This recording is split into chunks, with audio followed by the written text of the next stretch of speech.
And welcome to Sports on Tap. I'm your host, Rob Troutman. It's me and Sean Duffy here tonight on what's a cold, wintry day in North Ridgeville. We're in RRT production studio this time. So we had a little bit of a change in plans. We did. We certainly did. And I blame it solely on the fact that in the last 3 days we've gone from blizzard to flooding to now deep cold. Yeah. The world is ending, folks, and I don't know what to tell you, but get your life in order. Well, it happens. We had a little bit of change in plans for today's show.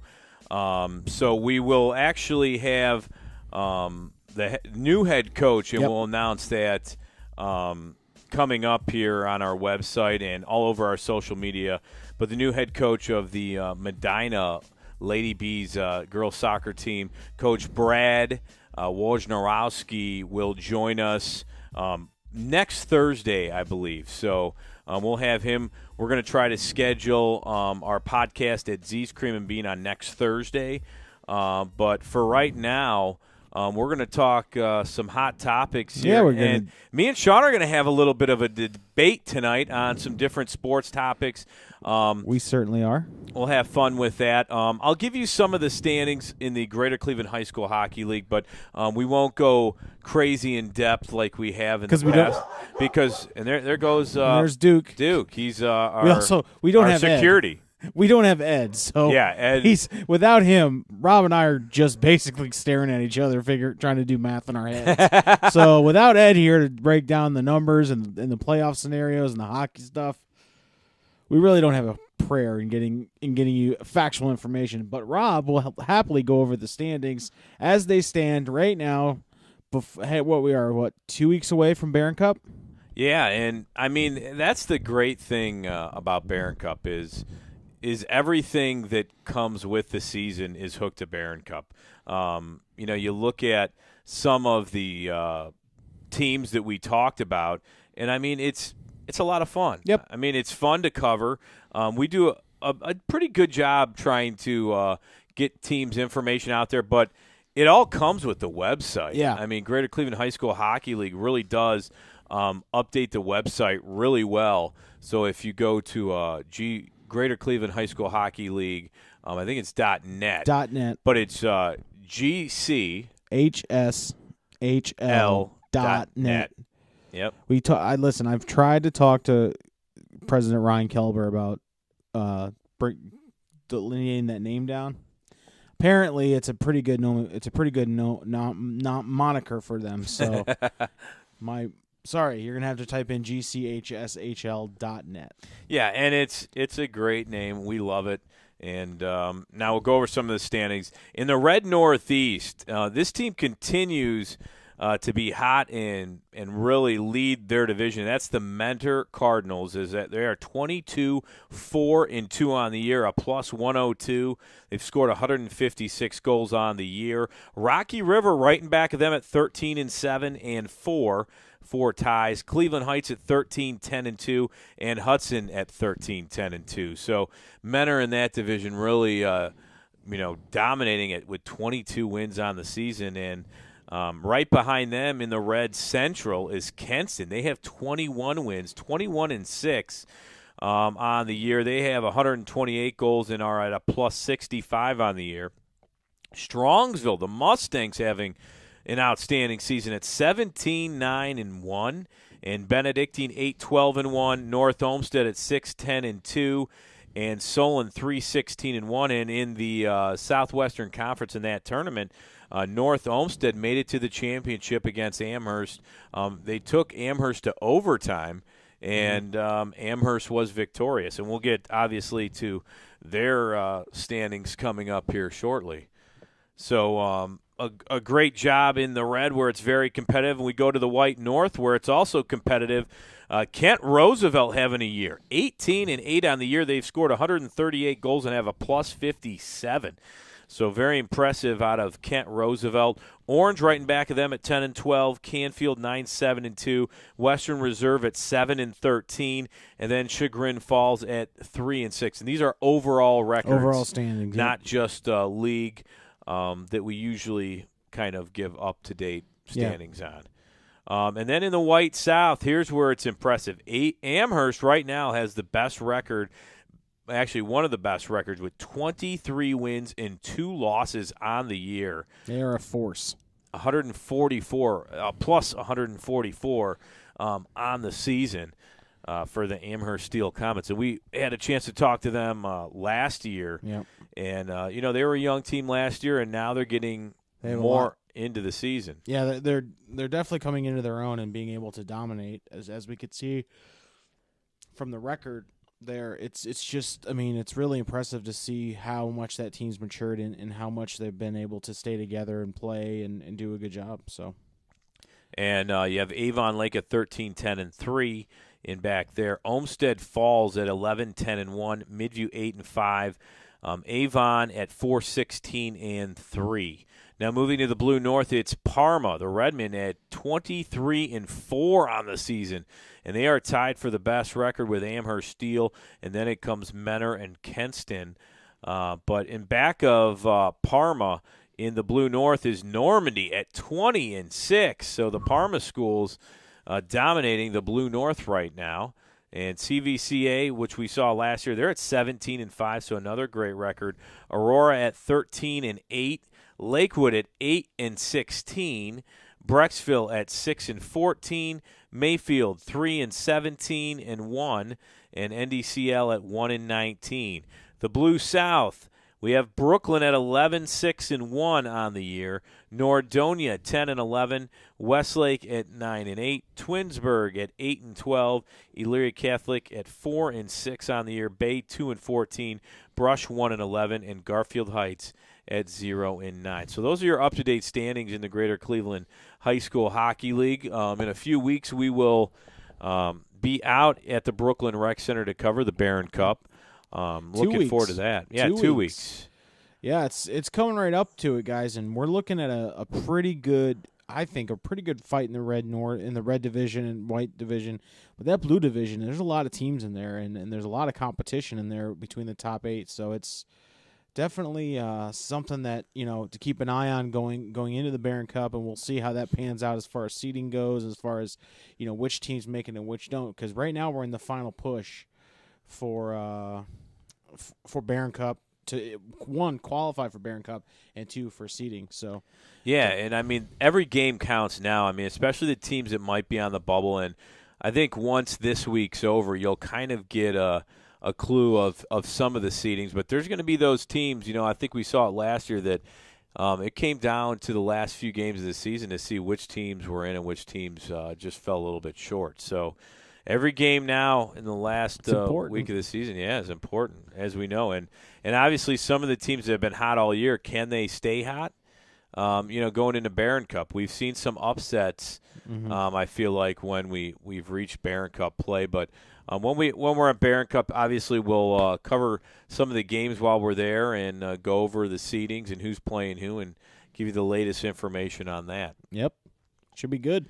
So now I know Sean had a list of topics. I have before several topics. Yeah, because that's pretty good. Roberto called me and says, "Hey, bud, we're going to be doing this as a 2-man team." And I said, okay. So I just off the top of my head 5 topics, and this is not going to be fit with anything high school related. This is going to be overall sports, overall Cleveland sports. It can be, and in general, college sports, things like that. So we'll start off first with, I'd like to get Rob's thoughts / grades, and we'll go back and forth on this, as to the hiring of Freddie Kitchens for the new head coach of our Cleveland Browns, and what you think of his staff so far. I'm actually pretty excited about Freddie Kitchens. His attitude. I know everybody keeps saying he's the down to earth coach that they're looking for. That he's pretty honest. He's not going to sugarcoat anything. But if you listen to his press conference, I think it's important that him and John Dorsey, the general manager of the Cleveland Browns, are on the same page. How many times have we had issues with, coaches that seem like they want to do their own thing and blame people and point fingers? And, I think that's a thing in the past. Hopefully, there was an article that came out in Sports Illustrated that I think a lot of radio stations covered today and had the chance to talk about. But when you look at the coaching staff, I mean, Todd Monken came from an offense that liked to throw the ball a lot. I mean, Tampa Bay had a really solid offense. They went through some changes at quarterback with Ryan Fitzpatrick and Jameis Winston, and it seemed like he adjusted to each quarterback to really fit what they like to do. And, I mean, they scored a lot of points. I mean, if you remember the game that the Browns played versus them, obviously we lost that game in the Hugh Jackson. Hugh Jackson lost that game. I don't think the Browns lost that game. Yeah, he was not good, that's for sure. But, I mean, you look at, what they did in Tampa, and I mean, they averaged almost 415.5 yards per game to the Tampa Bay Buccaneers this last year. I mean, that's good. They had a solid, running game. When you look at, I mean, they had a lot of injuries, I feel like, and they didn't have necessarily a ton of talented running backs, I feel like, when you look at some of their running style. I mean, they ran it, but mostly they're a pass-happy team. They had O.J. Howard. They've dealt with some good tight ends in Tampa, and he knew how to construct that offense, I thought, and get everybody involved. Well, you look at a guy like, first off, let's start with the hiring of Freddie Kitchens. I've maintained this ever since this whole thing was, if you're going to keep anybody, you keep Freddie Kitchens, because he was able to find that spark with Baker Mayfield, and you don't get rid of that at all. And I think what we saw with this was John Dorsey, Jimmy Haslam, Paul DePodesta, whoever else is in that brain trust, as they call it, sat down and said, look, we can either hire a head coach and force Freddie Kitchens upon him as the offensive coordinator. We've seen that happen and work terribly in the past. Or we could take a chance on Freddie Kitchens and promote him to head coach in what I think is probably a year, maybe two, too early. But in this case, you'd rather be early than late. You'd rather a guy, take his lumps as a head coach, because we have to understand this. Freddie Kitchens has never been a head coach. He's been a football coach his entire life. He's played football his entire life. He knows the game of football, but being a head coach is a different animal. There's time management that he didn't have to deal with last year. Not too much. Greg Williams did when he was the interim head coach. So that may be a learning curve. I like the hire of Freddie Kitchens as the head coach, because I think he is that type of offensive mind that people are gravitating to, and I think he may be the best of that offensive mind outside of a guy like Sean McVay, who's in the Super Bowl, outside of some young guns like Nagy in Chicago and something like that. What I don't understand is, if you're Freddie Kitchens, why would you go out? Why hire an offensive coordinator? If you were gonna call, if this is gonna be Freddie Kitchens' offense, and you're gonna call the plays, and you're gonna do all this, why go out and get not a big name, but a guy who's gonna want to come in and do things the way he wants to do them, the way he did them in Tampa? And I think, unless there's something that they've worked together in the past, I don't know that, but that's the one head scratcher for me. I'd love the hiring of Steve Wilkes as the defensive coordinator. He was a great defensive coach before he became the head coach of the Cardinals. And being the head coach of the Cardinals just was not a good fit for him. It wasn't a good team. He was not a guy that can develop a quarterback, and they draft a guy like Josh Rosen. So I like Freddie Kitchens as overall. I think he's put together a really good staff. I like that they kept some staff in there, Adam Henry, and the defensive backs coach. I think that's going to be a key to developing a guy like Denzel Ward, a guy like Jabril Peppers, who we're starting to see him kind of come into his own. I think that's going to be something we can really see going forward. But it's fun, because I remember 3 years ago in the fanfare that we got Hugh Jackson. We got our guy. Remember that? Like, everyone's like, "Oh man, we got the best coach available." Well, we got the best salesman available, because a lot of coaches that were hired 3 years ago are still coaching, and we may have gotten snowed. And I don't think Hugh Jackson does it on purpose, but I think he's a great salesman. He could sell himself to anybody, but he can't sell himself to his team, and that's what the problem was. Is he couldn't develop a quarterback, he couldn't sell his offense to a quarterback, and he handcuffed a really great player in Baker Mayfield. And you saw that until he was let go. Baker Mayfield was frustrated with his offense. Freddie Kitchens comes in, he takes over, and now that's why he's the head coach. He won more games in a half of a season than Hugh Jackson did in 3 years here. So that's why he's there. So I think we're okay with Freddie Kitchens. There's other questions. As far as personnel goes, I think if we just trust in John Dorsey, we're going to be fine going forward. And I think, you mentioned you didn't know why they go with offensive coordinator. I mean, Freddie Kitchens, this is his first year as a head coach. Mm-hmm. So I think, and he did say he talked to Todd Monken about him calling plays and both of them brainstorming on a good game plan each week, which I think will help Freddie Kitchens kind of be a first-year head coach a little bit, because I think we saw, Hugh Jackson tried to call offensive plays and be the head coach, and I thought that he got lost in the shuffle a little bit with time. You could tell that, when the Browns needed to use a timeout or needed a certain play, it just didn't seem the organization was necessarily there. So, I mean, and Todd Monken, I think one thing with him is he sees this Browns team is, kind of on the way up a little bit. So I'm going to guess that he's going to probably want a head coaching job eventually. And if the Browns offense is going to be successful with him and Kitchens, I'm sure he's going to get some of the credit there, for running a good offense. So maybe that could lead to a head coaching job. But Freddie Kitchens did say he talked to him about it, so he obviously knew. And Steve Wilkes, I mean, I think that was just a raw deal. In Arizona. I mean, you give the guy not even one season. I mean, he had one season with a rookie quarterback. I also think that comes down more to the fact that I think management in Arizona probably realized pretty quickly that, this wasn't the right fit.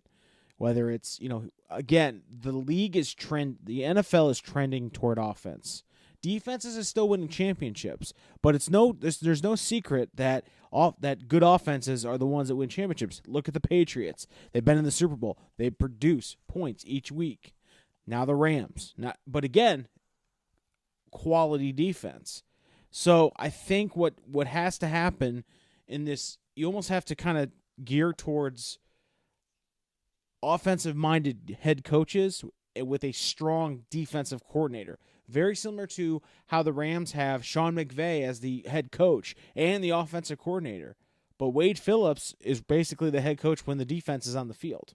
See what I'm saying? So it's more of a trade-off and a hybrid situation. No, and it works in L.A. And maybe it can work, and maybe the way we're doing it in Cleveland works. Again, there's a lot of newness here with this coaching staff, and it's going to be difficult. It's going to be interesting to see how it pans out, especially, given the fact that we have a great young player in Baker Mayfield. Well, talking about Baker Mayfield, that's a great segue right into let's give some stats on when Freddie Kitchen, after he took over as offensive coordinator, under 6 games under Todd Haley, Baker Mayfield had a 58.3% completion rate. Under Freddie Kitchens in 8 games, he had a 68.44, so that's 10% higher than Todd Haley. Yards per game, he had 245.2, did Baker Mayfield under Todd Haley. And under Freddie Kitchens, it was 281.8. And then you look at touchdowns a game. Under Haley, he had 1.3, it says here. Under Kitchens, it was 2.4 for Baker. Interceptions a game were about the same, but the quarterback rating was big time different. Under Haley, it was 78.9. Under Freddie Kitchens, it was 106.2. And then you look at sacks per game, it was 0.6 under Freddie Kitchens. He had over 3 sacks with Todd Haley. And then, yards per attempt were up almost 2 yards more. Mm-hmm. So everything under Freddie Kitchens, you could tell he played to Baker Mayfield's strength. And John Dorsey, in some of his latest interviews, you could tell he's excited to see what Baker Mayfield does in his sophomore year, which everybody says sophomores have slumps. Baker Mayfield, I think out of all guys, I think if he has a bad game, he's not a guy that necessarily can continue that trend. He hopes not anyway. He seems like he puts it behind him, comes back out and fires. I mean, he had, one game where he had 3 interceptions, and he almost, versus Houston, where they didn't give up and they tried to make a late run, but at least he didn't fold and they have to yank him. And we've seen that in Cleveland quarterbacks where it's to protect them, they get pulled out. I mean, Deshaun Kaiser had a terrible couple games, and Hugh Jackson pulls him out to, sacrifice his confidence. And the problem is that, a first-year quarterback is going to make those adjustments. The NFL is the NFL. They're bigger, they're faster, they're stronger. The defensive ends are not the guys that you're playing against in the Big 12. You're playing against the best of the best in the game of football. So, yeah, they're going to be faster. These corners, these safeties, they're going to be faster. They're going to be a lot more agile. They're going to be a lot more rangy, and they'll be able to go up and get the ball that maybe a pass that would work against Texas Tech doesn't work against the Houston Texans. A pass, you don't necessarily have to be pinpoint precision against Oklahoma State. Now you do, because Richard Sherman's back there guarding him, or William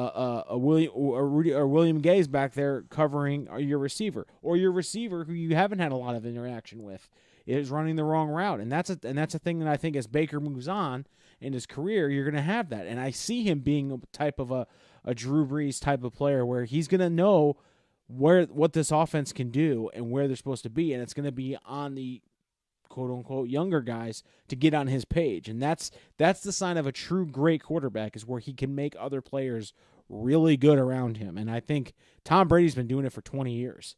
He's been making – Julian Edelman was not a top 10 wide receiver pick. He wasn't, but he works in the New England offense. You know what I'm saying? Like, yeah. Chris Hogan wasn't a first or second round wide receiver pick. I think he was an undrafted free agent. But you know what I'm saying? Like, that's what a player how a quarterback can transcend. And I think Freddie Kitchens' offense is similar to that in the way that it allows Baker Mayfield to do what he does best, but also protects him from, going down that road of running too much or anything like that. So, but we'll get into Baker. We'll get into the expectations a little bit later. Yeah, that sounds good. Well, right now we'll step away. We'll take a short break. And when we come back, we'll get into more hot topics that Sean came up with. One last thing we call our one last thing segment, which is an extended one last thing because it was supposed to be. So it's more like 10 last things. It's like a 5 last things, but we'll figure it out. We're doing this, on the fly here. Yeah. All right. Well, we'll step away. We'll take a short break. Go to our website, sportsontap.podcast.com. If you'd like to see some things we have there. Also, we're at SOT Podcasts on Twitter, and we're on Facebook. We're on Instagram. We're all over the place. So check us out there, and when we come back, more hot topics. Rob and Sean right here from RRT Production Studios. We'll be right back. For up-to-the-minute info on local high school sports action, including photos, videos, and live updates, be sure to follow Sports on Tap on Twitter, Instagram, and like us on Facebook.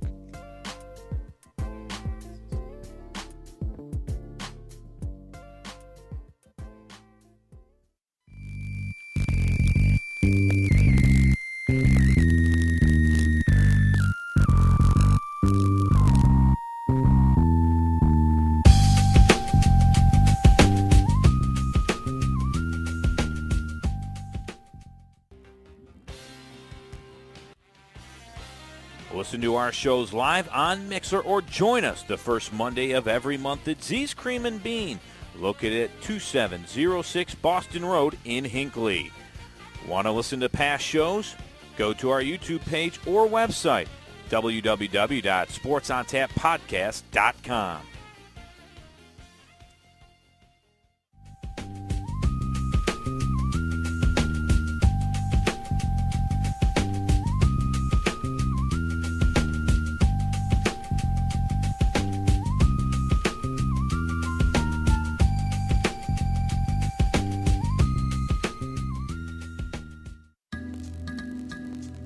SportsOnTapPodcast.com, the place to go where you can listen to past shows, read featured articles, check out all of our social media updates, plus much, much more. SportsOnTapPodcast.com, the official website of Sports on Tap.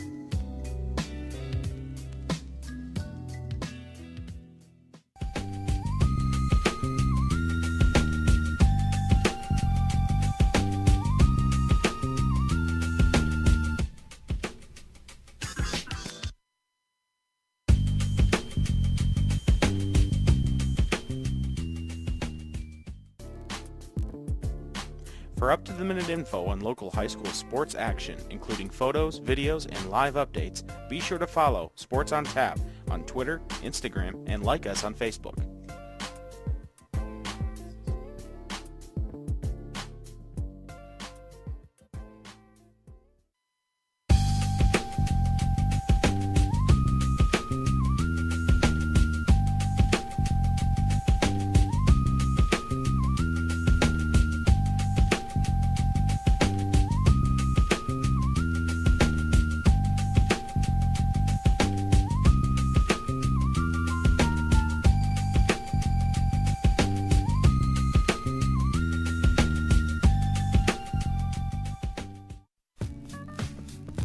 No matter the season, it's always the right time for Z's Cream of Bean. Whether you want to warm up with some of their delicious soups, chilies, or coffees, or sample from their delicious selection of ice cream, shakes, and other cool treats, Z's Cream of Bean has you covered. Visit them at 2706 Boston Road in Hinckley, Ohio, and tell them the guys at Sports on Tap sent you.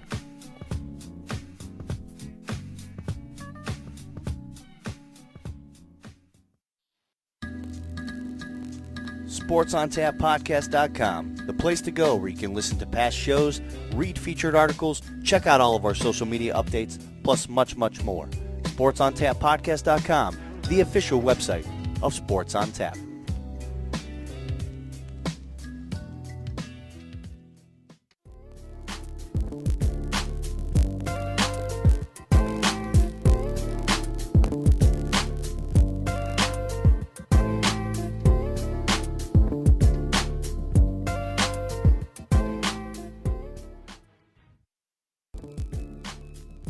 Are you a business? Want to be featured on Sports on Tap? Get in front of different age groups in the local community. Contact us at sportsontappodcast@gmail.com for more information.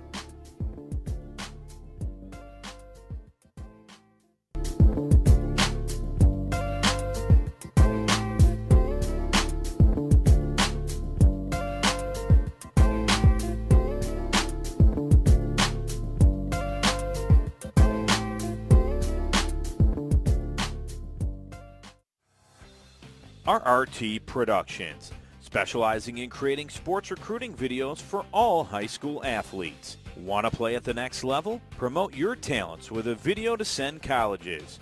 Affordable, experienced, and a high-quality video. Make us your local video production company.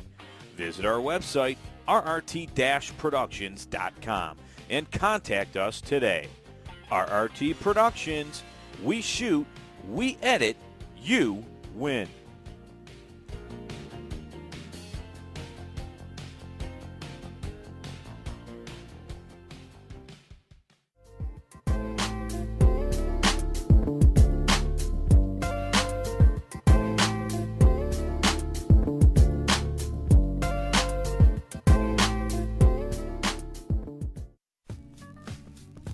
No matter the season, it's always the right time for Z's Cream of Bean. Whether you want to warm up with some of their delicious soups, chilies, or coffees, or sample from their delicious selection of ice cream, shakes, and other cool treats, Z's Cream of Bean has you covered. Visit them at 2706 Boston Road in Hinckley, Ohio, and tell them the guys at Sports...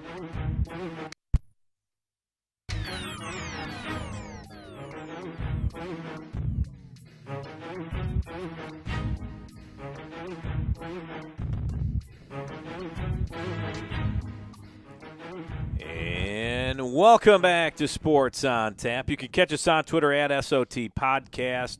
We're on Facebook, Instagram, our YouTube page. We archive all of our podcasts on YouTube where you can go back and replay some of the past shows that we've had, whether they're interviews with coaches, players. There's plenty on there from past years, so check them out. There's also video, actually, from some of the football games and some of the other events we've been to. I'm Rob Troutman. We have Sean Duffy here. Josh and Ed.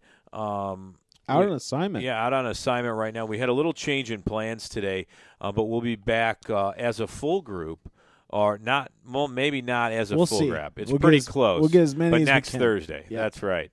So next Thursday will be most likely at Z's Cream Bean. Check our website and Facebook and Twitter. We'll have the to date on trying to get Coach Brad, the new Medina girls varsity soccer coach, as he was just named the other day. So congratulations to him if he's listening.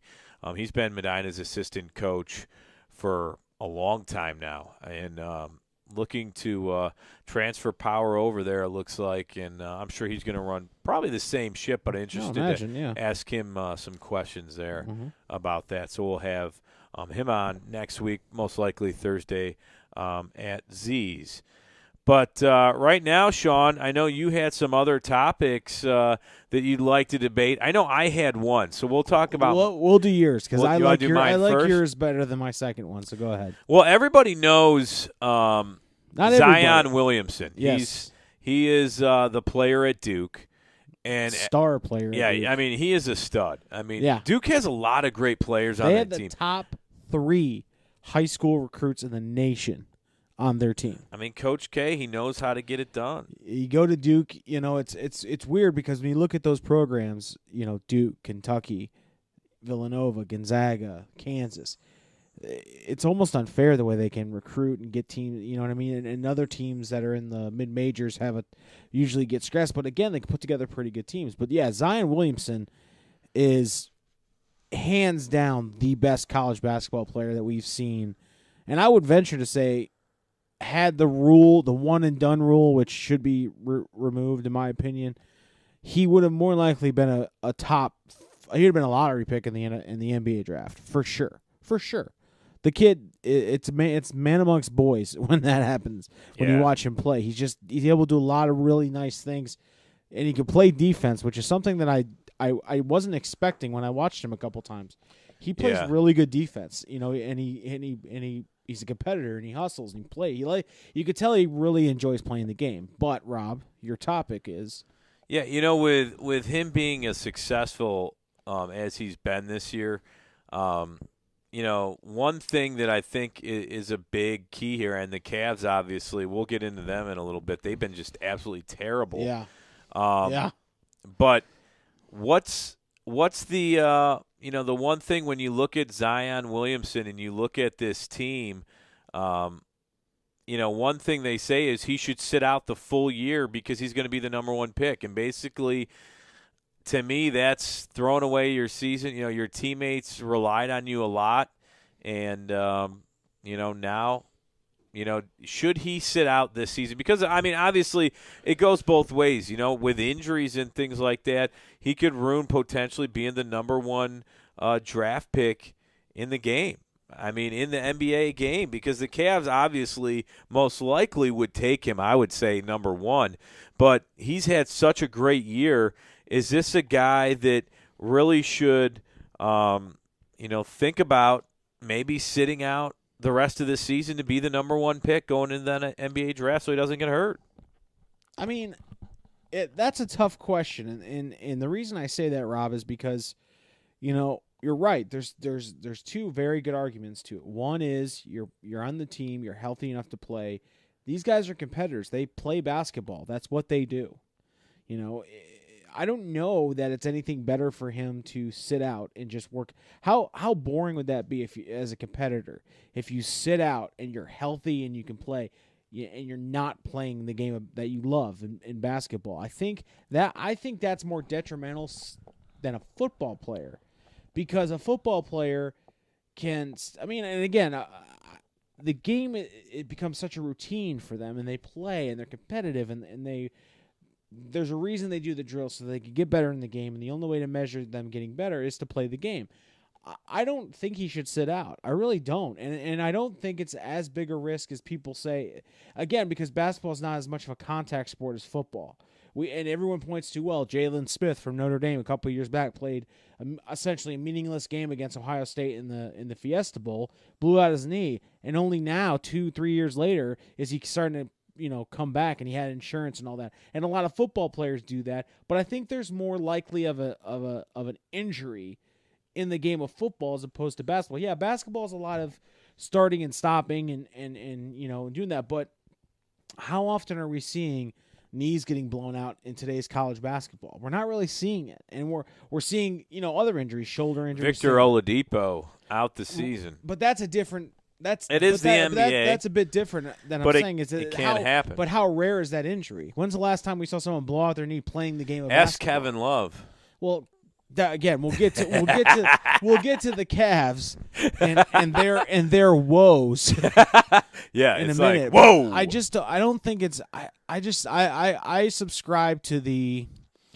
You need to, if you're on the team and you're available, you need to be out there playing. And if you can't be out there playing, then I think that to me raises more of a red flag when you're scouting a guy than anything else. Is that he was only concerned about himself, and I don't know, man. I don't think Zion Williamson's that kind of a player. I think he just likes playing basketball. He's really good at it.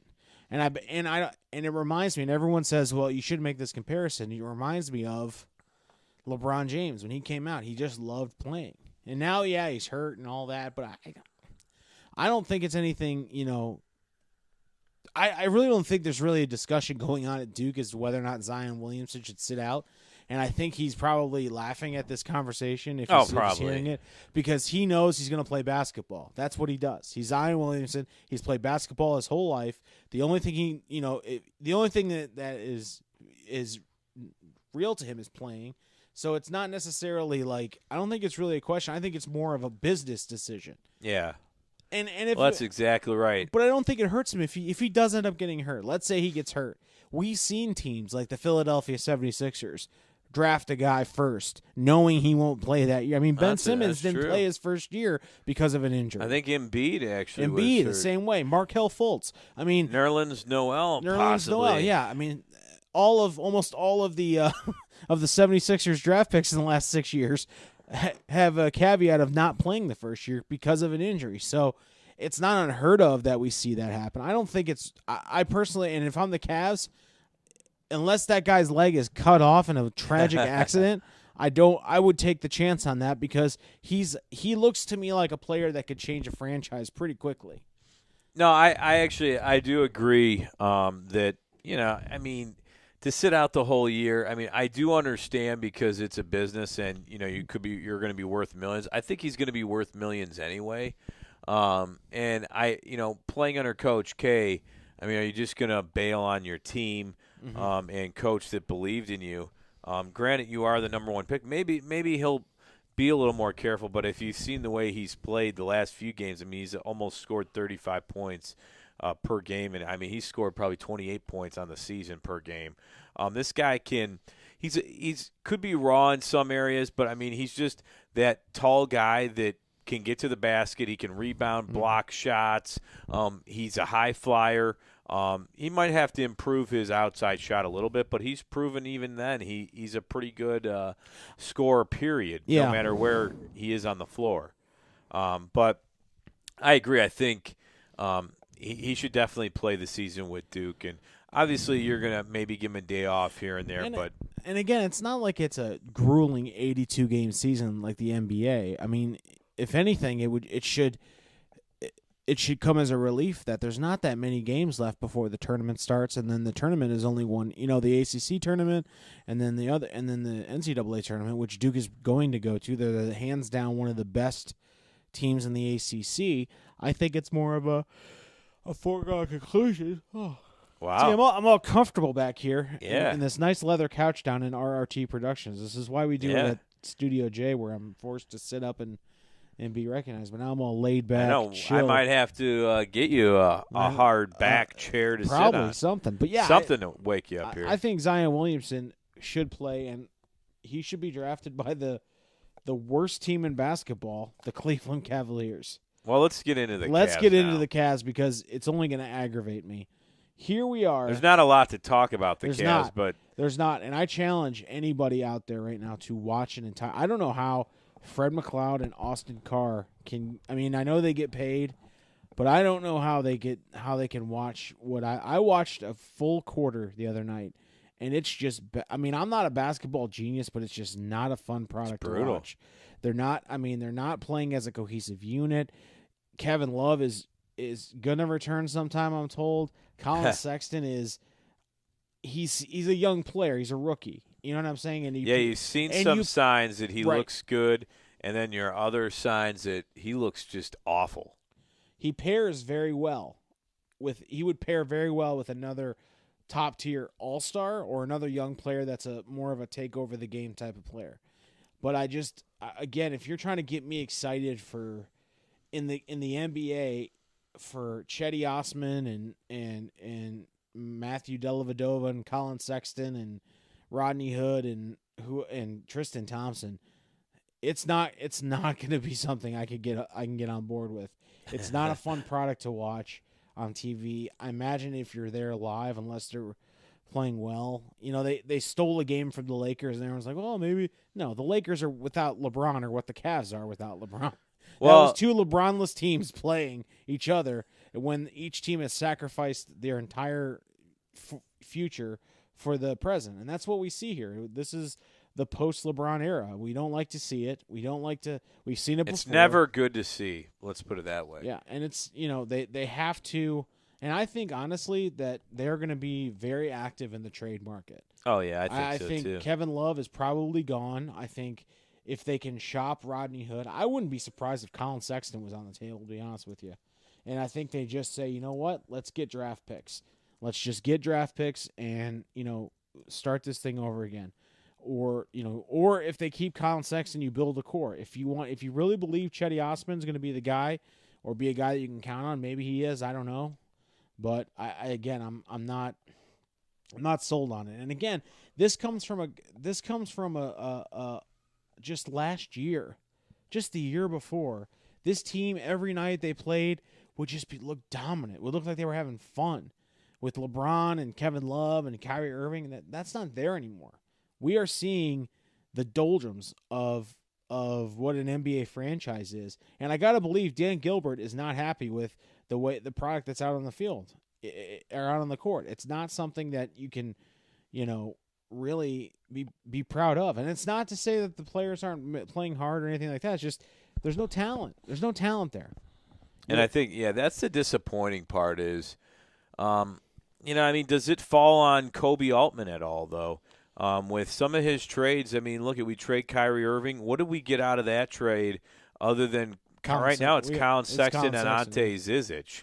And, I'll give Sexton some credit. He is a rookie, so he's going to have ups and downs. His stats so far this season, 29.8 minutes per game. So about 30 minutes per game. He's averaging 14.6 points, 3 rebounds, about 3 assists, 2.8 assists it says. And let's see, how many turnovers? Assisted turnovers is about 1.2. So, he's averaging 14.6, but again, this is on not a very good team. Jordan Clarkson is your leading scorer. Anything above, he's played 48 games. Kevin Love Kevin Love played 4 games and averaged 19, but so you're telling me after signing a $25 million extension or whatever it was? Yeah. A huge extension. He's only played 4 games. He played 4 games and, scored 19 points per game and 13.5 rebounds per game in those games. Well, yeah, in 4 games. Him and I have scored the same amount of points in the Cavs' last 5 games. You know what I'm saying? And again, I'm not pointing the finger at Kevin Love. He's hurt. I get that, but he's always hurt. This is a team of role players that and you asked, is Kobe Altman at fault? I don't think so. I think Kobe Altman and the Cavs front office realized that there was no chance LeBron was going to stay. They made those trades because now you have Larry Nance, you have Jordan Clarkson, you have Rodney Hood. Those guys are contributing right now, but they're role players. They need a leader. They need a star around. So you think they did know that LeBron was leaving when they made that trade with the Lakers?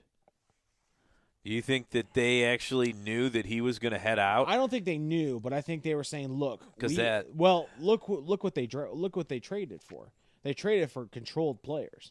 They didn't trade for a guy who." And they just signed Larry Nance to a 4-year extension. They traded for players who they knew they could keep control of. They knew that they could re-sign it, it wouldn't kill them in the cap because they're still paying ridiculous money to J.R. Smith. They're still paying ridiculous money to Tristan Thompson. Those are bad contracts that were signed and created by the fact that they were trying to appease LeBron James. And I'm not making LeBron James out to be a villain here. He did what he did. He came back. He got his championship. And now he wants to ride off in the sunset in L.A. What I'm saying is that the problem with trying to appease that type of player is once that player is no longer there, the role players don't play as well because you can stop. It's one of those you can't. LeBron James is a force you cannot really stop. But if he's not there and you're only worried about Jordan Clarkson, you're gonna let Jordan Clarkson beat you. You see what I'm saying? Like if he's your best player right now and your leading scorer, you could stop Jordan Clarkson. You really can. Yeah, he's a good shooter. Exactly. But he's very limited. He's not an assist guy. He's not going to break down a defender, drive the lane, and kick it out. He's basically, the point guard has to penetrate, dish to him, and he'll make it. Mm-hmm. One thing I'm disappointed with is, Rodney Hood, you look at his stats, he has 12.4 points a game, but his shooting has not been good. He's been inconsistent all year. But I think the Cavs took a gamble, and I think he will be a young trade option for them when the trade deadline comes. Because, he's a young kid that could potentially have his best play ahead of him. Alec Burks, he's been averaging 11.2 points a game, but gives you 5.3 rebounds and 2.7 assists. So he's had some good games, but to me, I feel like he's even in. There's no real consistent players. Cedi Osman, he showed signs, last night I think it was the night before. He scored 35 points, but then he fades away for a few games. This is just all, like you said, players that. In my opinion, I feel like we have some talent, but I feel like they just don't play well together. And for a while, I thought they were tanking for that number one pick, but when I look at the overall big picture. I don't think they're tanking. I just think they're that bad. Yeah, and now watching them more, it is not. They just are not good. They're a rudderless ship right now. But that's what they Kobe are. Altman, I feel like, put this team together with trades. Sexton was a draft pick. We don't know yet on him. I think you got to give him a year or two more after this season to really see what he can do as a rookie. But, we traded for Rodney Hood. We thought, you know what, it's worth a shot. I actually really like Jordan Clarkson and Larry Nance. I like that trade because I liked Larry Nance, and, he's been a little injured this year. You're right. But, overall, it just seems like a bunch of players that all have the same same mindset. Skill set. Yeah, and skill set, where they're all kind of role players. But I think you have to look at. I think there's a couple things you have to look at. One, the Western Conference overall is the superior conference right now. You look at the Eastern Conference. The Western Conference has struggled, though. But that's Golden because State went through it. They're going to be a good team. But how much of that is the fact that there's no gimme games in the Western Conference right now? Every team's good. Yeah. Every team in the Western Conference is good. The Kings can beat you. The Pelicans can beat you. The Jazz can beat you. The Trailblazers can beat you. Golden State, LA, the Clippers, Lakers, Suns can even play for a little bit. What I'm saying is in the Eastern Conference, there is a clear divide between the teams that have talent and have the ability to make the playoffs and teams that don't. And right now it's Boston, Toronto, Milwaukee that are Eastern Conference players. They're Eastern Conference powerhouses right now. Those are the top three teams. Maybe Philadelphia, and I would even throw in possibly as a top five. Maybe the Wizards, if they get John Wall back, I think you could say 5. But from 5 down to 8 and beyond, it's such a delineation that the Cavs, I think, are not that far away from being competitive in the Eastern Conference, but not a real threat for the championships are gone. I don't see that coming back to Cleveland, and that's got to irk a guy like Dan Gilbert, who bought this team to win championships, who paid a lot of money to win championships, not just one. So we'll see how it all works out for. Well, and here's let me ask you this, Rob. Just this. Come the trade deadline, do you think Kevin Love is still a Cleveland Cavalier? Oh, man. I just feel like for some reason the Cavaliers do not want to trade Kevin Love. I think they want him to be that role model and veteran player to lead some of these young players. I wouldn't mind. I mean, if the deal was right, I mean, I wouldn't. At this point, I would say everybody's on the table. I mean, Colin Sexton is a really good player. Is he going to be that cornerstone player you thought could lead a franchise? Maybe, but I feel like with how bad these guys are, and this is the thing that's unbelievable is the Cavs still are so close. They're in last. They're the worst team in the league, but the Knicks have 10 wins and the Bulls have 11 wins. And not to mention, the Phoenix Suns only have 11. So those, I mean, in a draft lottery. So you're telling me right now that in the Western Conference, there's one team with as bad a record there's only one team. So that's you know what I'm saying? Here's the Eastern Conference top 5 right now. Right. Milwaukee 1, the Toronto Raptors 2, the Indiana Pacers 3, the Philadelphia 76ers 4, and the Boston Celtics are 5. I forgot about the Pacers, but Oladipo going down is probably going to That's a huge it's loss. probably going to affect them. The Brooklyn Nets are 6. And then look at the top 5 in the Western Conference. You have the Warriors at 1, Houston. The Nuggets at 2, the Thunder at 3, the Trailblazers, Portland at 4, and the Houston Rockets are at 5. Then you have the San Antonio Spurs and the Utah Jazz and the Clippers all right there. The Lakers, right as of right now, would be the 9th team and out of the playoffs. And obviously, they've struggled. They're at 25 and 23 with LeBron James not playing a lot of them. And, in the Eastern Conference, the Hornets and the Miami Heat are 7 and 8 right there. But the Brooklyn Nets have been an inconsistent team. But the top 5 is not bad. And I think watching the Eastern Conference play the Western Conference, they have played the Golden State Warriors tough, and that's mostly been Toronto. Is there any and team Milwaukee. that could beat Golden State in a 7-game series right now? I don't see it. That would be a tough one. I don't think there's a Toronto maybe with Kawhi Leonard now and Kyle Lowry. Maybe there's a good but we all know the track record of the Raptors in the playoffs. But maybe now Kawhi. They don't have to go through LeBron, but And the Celtics, they are, 5th, but you got to remember they still have the same team as last year, but they got Kyrie Irving and they have Gordon Hayward back. So I haven't heard much of Gordon Hayward this year. Shocking. Yeah, but the Celtics, have every team goes through some drama in the season. It's still a long season. It's a very long season, and it's not that much fun when you're watching a team with 9 wins. 9 wins. I mean, come on. Again, it's not that we're 9 and 40. Jeez, That's 9 and 40. Yeah, 1 and 9 in division. Let's see, away 4 and 22, at home isn't much better at 5 and 18. I mean, that hurts as a Cleveland compared to what we've had the last 4 or 5 years. 5 years. To be going at this rate, we're in the last 4 or 5 years, we're talking about who we can get to make this team ready for a championship run. Now we're saying, do we sell everyone off to hopefully get as many balls in the cup to pick out, assuming we can get the Zion Williamson. And I mean, at this rate, the Knicks are going to have almost the same amount, and the Chicago Bulls along with the Phoenix Suns. So we're not that far. The Cavs. It's not. They've lost 5 in a row. It's bleak. Of course, folks. the Knicks have lost 7 in a row, and the Phoenix Suns have lost 5 in a row. It's very bleak. Yeah. To be a Cavs fan right now, and it's sad. And again, I think a lot of it comes to the fact of we got so used to being good. You know what I'm saying? We got so used to being an elite team. We got spoiled with it, and now we don't have that, and now we're sitting here in January talking about the draft in July, and as far as NBA basketball is concerned, we're no longer a main market. We're no longer. The Cavs are never going to be on national TV.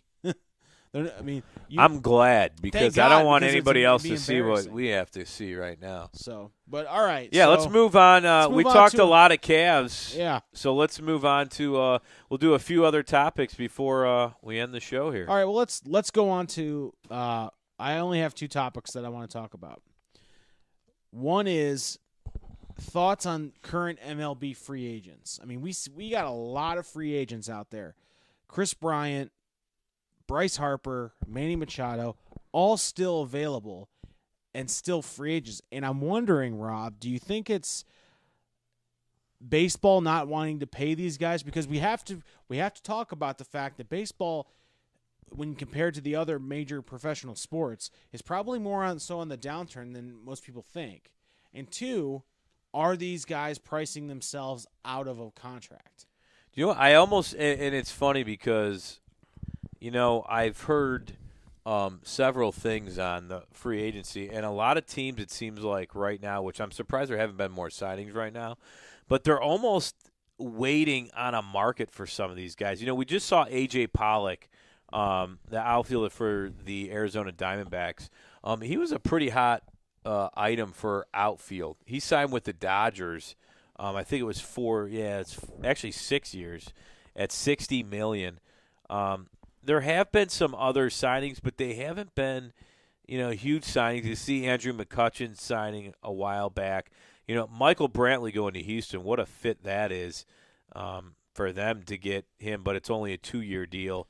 You know, when you look at Bryce Harper and Machado, I wonder if they're being picky. I mean, you know, teams are talking to them and maybe throwing some numbers out there, but you wonder if they're just kind of seeing what else comes because, I mean, soon spring training is going to be here. That's my point, is that we're in January and we're still talking about top tier free agents. Yeah. And it's not, and I'm just concerned that how this plays. I agree with you. They're trying to set a market. I agree with you that the first one of these guys to sign a contract is going to set the market, and that's a problem because what happens now is everyone's out for the highest thing, and then everyone can say, well, let's just say, for instance, Bryce Harper signs for $600 million deal or whatever it is, or what, I don't know what the numbers they're talking about, but it's going to be a multi-year contract. It's going to be, you know, a big dollar contract, and it's and the funny thing about baseball, and one of the things about baseball we must point out, is that it's all guaranteed money. So my point and my understanding of everything is, you know, as soon as one of these guys signs, we're going to be able to see where the market is for them. But how long does that wait? I mean, we can't conceivably go into spring training without these three guys. Yeah, and really the three stars of baseball right now not being on a team. Yeah, I think, you know, and you saw A.J. Pollock go today, so maybe that'll set the tone maybe a little bit for the outfield. But A.J. Pollock is, I mean, I'm saying is that these guys, like you're talking about, you know, just to kind of go back to our NBA, you're talking about, you know, Carmelo Anthony versus where LeBron, you know, that what I'm talking about is these guys here are free agents. Yeah, they're the top tier. They're not trade. They're able to be signed with anybody else, and no team is saying, you know what, I would mortgage the future for Bryce Harper or Chris Bryant or Manny Machado. And I'm not talking small market teams. The Yankees don't want anything to do with these guys. The Red Sox don't want to do anything to do with these guys. Why isn't Derek Jeter in Miami saying, you know what, get me one of these guys down here? You know, or why isn't, you know, where the Astros or the Dodgers or the Mariners? Well, they said the White Sox and Manny Machado look like that could be a decent fit. Not to say it could happen. But Bryce Harper has been linked to the Philadelphia Phillies. Obviously, it's great to be linked there, but, you know, how close are they on a contract? I mean, right now, you know, the biggest move has been Patrick Corbin, an Arizona starting pitcher. He's 30 years old. He's going to the Washington team, the Nationals, 6 years, $140 million. So he's getting $23 million. Then another starting pitcher, and Nathan Eovaldi went from he was on Boston. Boston re-signed him for 4 years, $68 million. And then there's a huge drop from A.J. Pollock, 6 years, $60 million. And you can go down the list. I mean, Josh Donaldson signed with Atlanta for $23 million a year, which is pretty good. But, you know, you're not seeing Daniel Murphy, $24 million over 2 seasons. I mean, these guys aren't making what Bryce Harper wants is completely off this page. I wonder if teams are shying away a little bit. I mean, last year a lot of guaranteed money. And he was a little bit injured, wasn't he? I mean, he's been injury prone a little bit. I think what you're seeing is a little bit of backfire from, you know, and I'm not just bringing this up because I'm a Tigers fan, but I mean, look what the Tigers did with Prince Fielder and Miguel Cabrera. and Justin Verlander and how those contracts. I mean, the hurt them in the long Cabrera run. and Justin Verlander help them more than anything. Well, Cabrera has been consistently a good player. Prince Fielder was a contract they signed and then they traded away, which they got okay with it because they were able to turn that into Ian Kinsler for a while and that. But I'm saying is that now you have to remember that these contracts are guaranteed. So if Bryce Harper signs this contract for whatever ridiculous $180 million, $250 million, whatever, it now becomes an albatross on their pay, and they're seeing what's happening to the Detroit Tigers, because they don't have that. A lot of the times you're trading away players and that prospects that you have to build back up your farm system.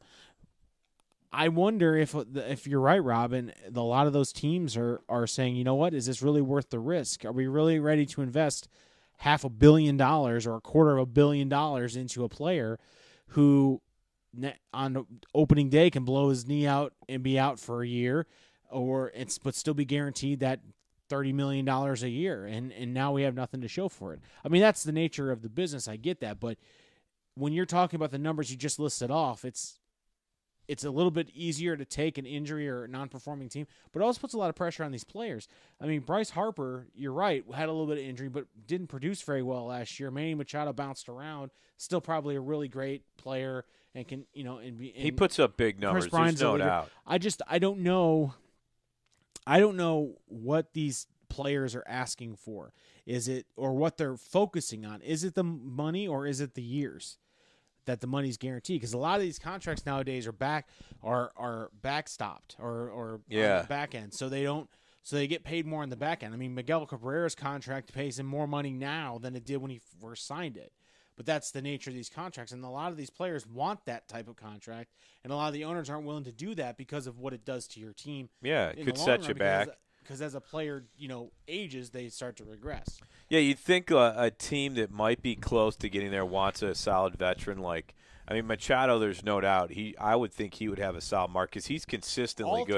All three of these players, I think, are the best free agents that have been available in probably the last 15 years. And I like Bryce Harper. I think I like the name, and I wish the Indians would do something. They can't afford. They can't even they're afford. Right they can't even afford to call Bryce Harper. But I don't even know if I don't know if I'd want them to even sign Bryce Harper. I feel like he's a star. The name is a star name, and he had some really good years. Last year, I thought he was disappointing, although he put up okay numbers, but he was injured a lot. I just feel like. A younger guy. I mean, Bryce Harper has that star power, and that's kind of what some team is going to need out there. But Machado's a solid player. Chris Bryant's a good player, and he was for the Cubs. But, like you said, how much do you want to spend on these guys? That's where I think they're having problems in finding a midpoint for these guys. I think they want an awful lot of money, and I think teams are still trying to figure out where in the market they're at. I would expect probably within the next 2-3 weeks. It's got to be soon. It's got to be before spring training. Well, definitely. I think within the next 2-3 weeks, we're going to see 2 or 3 of these players off the market, and I think they're going to go to teams that we pretty much figure. Your Yankees, your Dodgers, your Red Sox, teams that have a lot in big markets, that have the Angels, that have money, that have the ability to spend it, and it doesn't hurt them too much. I don't see like a Kansas City, Chicago. The Chicago White Sox about Machado is not that surprising considering the fact that it's the Chicago market. Yeah. You're not going to see a team like Detroit. You're not going to see a team like maybe Philadelphia gets in there, but I don't see it because I think the Philadelphia Phillies had a good year last year. They had a really good year last year without Bryce Harper. So what do they have to do to integrate Bryce Harper in there? Wouldn't you rather just see what you got from last year and move on? I wouldn't be surprised if the Mets became a player in one of these, in the sweepstakes for one of these players, or it seems like they're always in the mix. Or even Derek Jeter in Miami, simply because I think Derek Jeter cleared the decks a little bit. Gosh, they got rid of some really but I think good players. He cleared the payroll so that maybe he can afford 1 or 2 of these players and really bring them down to. I mean, he got rid of Giancarlo Stanton, the MVP. Well, yeah, he helped out the Yankees. He got him back for what? He got top tier prospects and he cleared that contract from their books. So I wouldn't be shocked if Miami Marlins were involved in this, but all right. Yeah, we'll see. So we're moving on. Our final topic of tonight kind of circles back to our favorite franchise, NFL franchise, the Cleveland Browns. Yeah. And here's the question that I wrote down today after listening to a discussion on the radio and the way they described the situation. And they said, and it was almost a foregone conclusion that Baker Mayfield is the next coming of Joe Montana, mixed with, Tom Brady, a dash of Drew Brees, basically the best quarterbacks that have ever walked the earth. My question to you, Rob, is there too much excitement / expectation for not only Baker Mayfield, but this Browns team? Are we poising ourselves, or are we setting ourselves up for a lot of the swagger without the production that the Tampa Bay Buccaneers were a couple years ago? They had Jameis Winston, who had a really good year and was supposed to pop, and then everyone was saying who's going to be the better quarterback, Cam Newton or Jameis Winston. And then what happened? A big old turd was laid on the football field for that year. So my question is, are we amping up our expectations in the city of Cleveland only to be let down by a sophomore slump from Baker Mayfield? I mean, that's a really good question. I mean, I feel like, after last season, after Hugh, was shown the door, this team consistently challenged other teams. They lost to the Chiefs, the Chargers, the Texans, all the really good teams, but they weren't completely out of the games. And then the other games, versus Atlanta, you saw some really good teams. The Ravens, they lost to, but they played really well, and they won. They went 5-3 in Greg Williams. Games, yeah. When he took over, Baker showed signs that he's a good quarterback that knows and has knowledge. He studies the game. He knew the offense, and with Freddie Kitchens, I feel like that's a really good move. That Baker's not going to have to restart somewhere with an offense. Because Freddie Kitchens knows what works for him, and him and Todd Monken can really work together.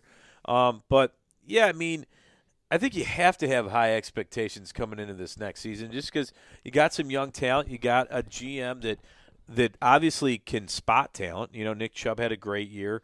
Denzel Ward.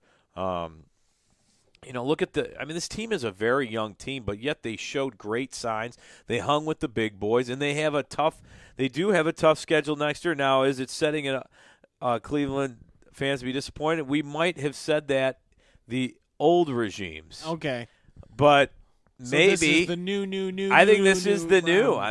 You have to think positive until, if they lay an egg next year, then I think fans will obviously be a little sketchy and a little skeptical going into the other season. But from what we've seen so far and in the talent we've had, John Dorsey has done a great job getting talent, and he hasn't proven us wrong yet, I would say.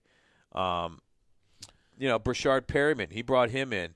He's brought in a lot of different talent, even in off the street, and it's been working. So Baker Mayfield, though, this is a guy I feel like that is different. His confidence level is impressive, but I feel like he studies the game, and he, behind the scenes, wants to be the best, and he doesn't leave the room until he knows everything that's going on. You could tell with his knowledge out there on the field. So I'm excited. We could be let down. You never know. What do you think? Do you think this team is playoff bound? Do you think 10 wins is out of the question next year? First off, I think the Cleveland Browns that we saw this year have the potential to be a very, very, very, very good team in 2019. My concern and why I wrote this question down is that I think there's a lofty expectation out there by fans because we saw what a professional football team is supposed to look like. We saw what a Houston Texans team should look, or this is essentially a team that's a middle-of-the-road team right now. And we're so used to seeing teams that didn't even belong in the same field as professional football players. We saw teams that couldn't even get a play in from the sideline playing professional football. My concern with the fan base right now is that everyone's assuming that a 7-8-1 schedule or 7-9-1, whatever it ended up being, 6-9-1, whatever. 7-8-1. 7-8-1 is somehow acceptable. It not. Isn't. Freddie It's a Kitchens losing even admitted season. that. It's a loser of a season. We made great strides. We certainly won. We won a ton more than we did the year before, 700% more than we did the year before. I'll grant you. But I don't think this team is a 10-win team just yet. We still don't have a threat on the wide receiver outside of Jarvis Landry. We don't have a pass-catching tight end, which you need in this NFL. We don't have another running back to complement a Nick Chubb. We need help on the offensive line because Greg Robinson did a fantastic job at left tackle, but he's no Joe Thomas. He's no good left tackle, and we weren't very good in the run game. Defensively, I think we were pretty decent in the run game. We were decent, but how many of those Nick Chubb had 1,000 yards. But how many of those runs came because of the fact that we blocked well down the field? How many of those runs came by scheme? How many of those runs were Well, that's something you have to ask Greg Williams.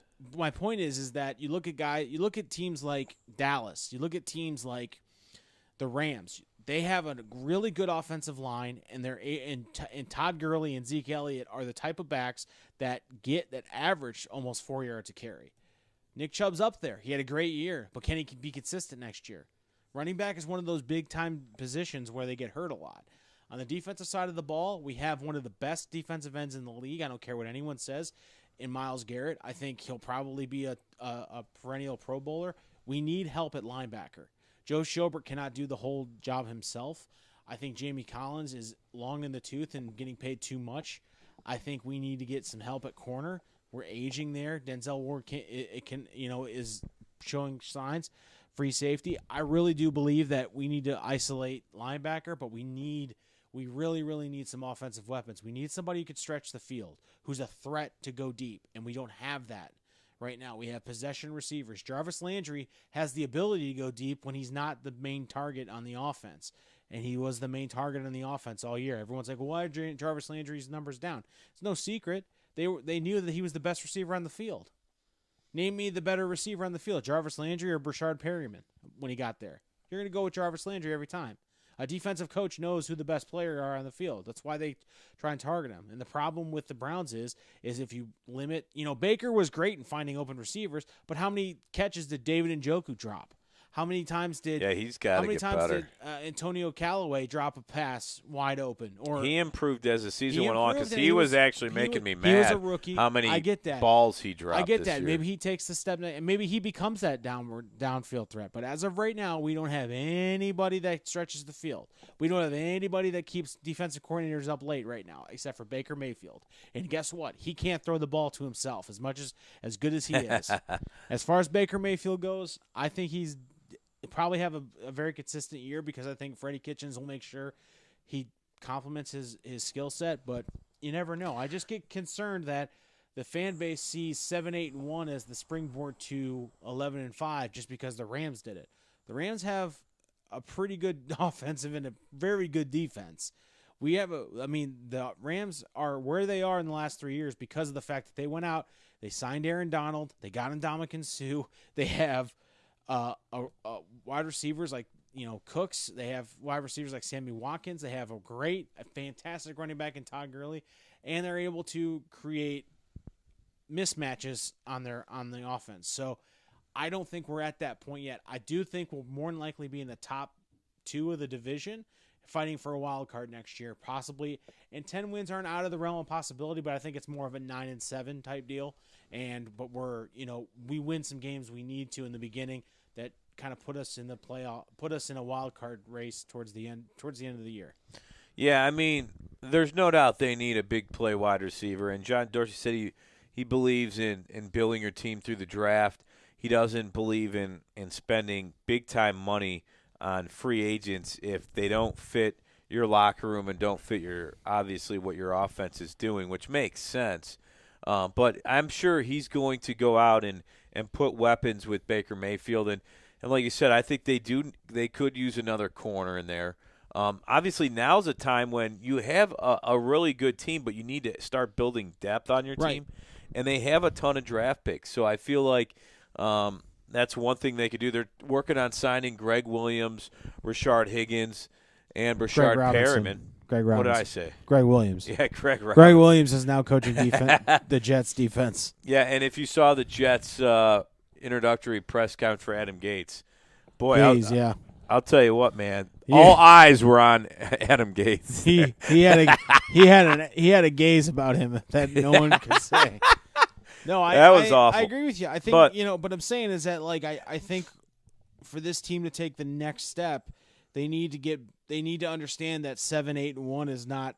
Oh, there's no doubt. There's no parade for barely having a 8-8 season. I think though when you've had a team that has been as bad as the Cleveland Browns have been, obviously 7-8-1 is a huge upgrade from going 0-16. Yeah, 0-16, 1-15. The best they did was with Mike Pettin. I think didn't they win 7 games with Mike Pettin? I don't remember. It's been so many coaches and so many teams. Yeah, it's been a lot of coaches and it's been a lot of bad football. So I think when fancy 7-8-1 and they've won, they went 5-3 when they could have easily folded on a crazy season. Yeah, your optimism has gone up and you're like, you know what, this team has some potential. John Dorsey, you have a guy that's brought in a front office that has a lot of experience in the NFL. So now you have some NFL guys. Yeah. I mean, Ray Farmer didn't believe in a wide receiver other than it being undrafted, and that didn't work out very well. If you read the article, Jimmy Haslam wanted Johnny Manziel. I think he's learned and he's been very wise in to let John Dorsey kind of take control. But I don't think and learn and here. Everyone's kind of jumps on Jimmy about this. Jimmy didn't even start out when he bought this franchise with football guys. I mean, Mike Lombardi, he was a guy. He was a number 2, and no one listened to him in his previous stop. And it's one of those things where I'm like, this is the first time that Jimmy Haslam has had a guy that has a clear understanding and a clear vision of how to build a team that makes sense in the football scheme of things. It's not analytics. It's not my dad told me this, X, Y, Z. It's not Mike Holmgren cashing a paycheck. This is John Dorsey saying, look, this is what I did in Kansas City, and it worked. He went out and took a chance on Patrick Mahomes. He went out and found Kareem Hunt, and it was good. He took a chance on Tyreek Hill, and all those guys are playing, and they're in the AFC Championship. Do I think this Browns team can do that? Yes. But what you have to understand is you got to get the head coach right, and you got to hope that the quarterback stays upright, and to do that, you have to get an offensive line. If I'm John Dorsey, I'm saying Baker Mayfield is my guy. I want to go out and make sure I have 5 mean SOBs up front that can pass and run block to protect that guy. Because if that guy's the right guy, you're going to do everything you can to make sure he doesn't touch the ground unless he absolutely wants to. Absolutely. Couldn't agree more. This was an extended one last thing. Yeah. It's like 7 last things. 7 last things right there. And I realize now that why we need Ed and Josh, because I can't talk for an hour. We've talked for an hour and almost 20 minutes. We took a break. Yeah, we did take one break. It was a little extended, but yeah. Well, I thought we did. We still had some great topics. Right. Great job coming up with those. But yeah, with Josh and Ed, it's spread out evenly. I think my voice needs a little bit of a break. Well, I think that people's their ears need a break because they're probably burning by now. Yeah. All right. Well, nice job tonight, Sean. Yeah. We're Sports on Tap.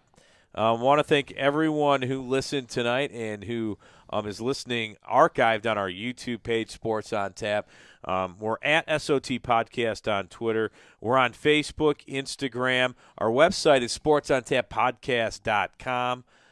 We also post on neosportsinsiders.com. So we're on Mixler. Yeah, we're on Mixler right now, live. If you want to listen to all of our live shows, go to Mixler, MIXLR, type in Sports on Tap, and we will come up. And once you start following us, you'll get emails of when our shows are and everything like that. So you can listen to everything that way as well. All right, Sean. You ready to wrap it up, buddy? I'm ready. Ready to wrap it up. Wow. Nice. Yep. Well, I want to thank everyone for listening. Dynamite dropping, huh, Monty? For Sean Duffy, Ed Dick, Josh Jeffy, I'm Rob Troutman. We hope everyone has a good weekend. great rest of the week. Only one more day left. Thank goodness. Thank the Lord. All right. We're Sports on Tap. Thanks for listening, everyone. Have a great weekend. Word.